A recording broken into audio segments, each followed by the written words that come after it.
ইরানের বিরুদ্ধে সামরিক অভিযানের পর এবার অর্থনৈতিক চাপ বাড়াচ্ছে যুক্তরাষ্ট্র। ট্রাম্প চীনের সহযোগিতা চাইলেও বেইজিং বলছে নিষেধাজ্ঞা কোনো সমাধান নয়। এরই মধ্যে হরমুজে তেল পরিবহন প্রায় বন্ধ, চাপে ইরানের অর্থনীতি। সামরিক সংঘাতের পর এবার অর্থনৈতিক লড়াইয়ে ওয়াশিংটন তেহরান।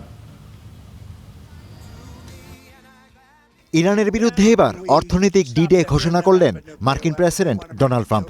তেহরানের সঙ্গে বাণিজ্য করা দেশগুলোকেও এবার বড় ধরনের অর্থনৈতিক অবরোধের হুমকি দিয়েছেন তিনি।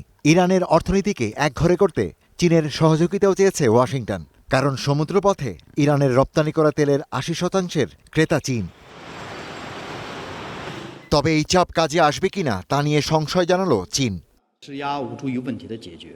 নিষেধাজ্ঞা ও চাপ কোনো সমস্যা সমাধানের ইতিবাচক ভূমিকা রাখবে না। চীন সংশ্লিষ্ট সব পক্ষকে দায়িত্বশীল পদক্ষেপ নেয়ার এবং রাজনৈতিক ও কূটনৈতিক উপায়ে সমস্যা সমাধানের আহ্বান জানান। তবে চীনের অবস্থান স্পষ্ট। মার্কিন নিষেধাজ্ঞা করার ঘোষণাই দিচ্ছে বেইজিং। চীনের দাবি, আন্তর্জাতিক আইনে এমন নিষেধাজ্ঞার কোনো ভিত্তি নেই। এতে জাতিসংঘ নিরাপত্তা পরিষদেরও অনুমোদন নেই। ইরানও জানিয়েছে তীব্র প্রতিক্রিয়া।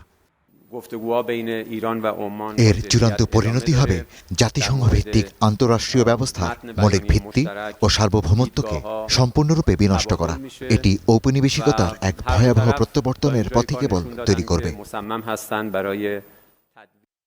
এদিকে হরমুজ কার্যত অচল। বৃহস্পতিবার মাত্র 4টি পণ্যবাহী জাহাজ এই জলপথ অতিক্রম করেছে।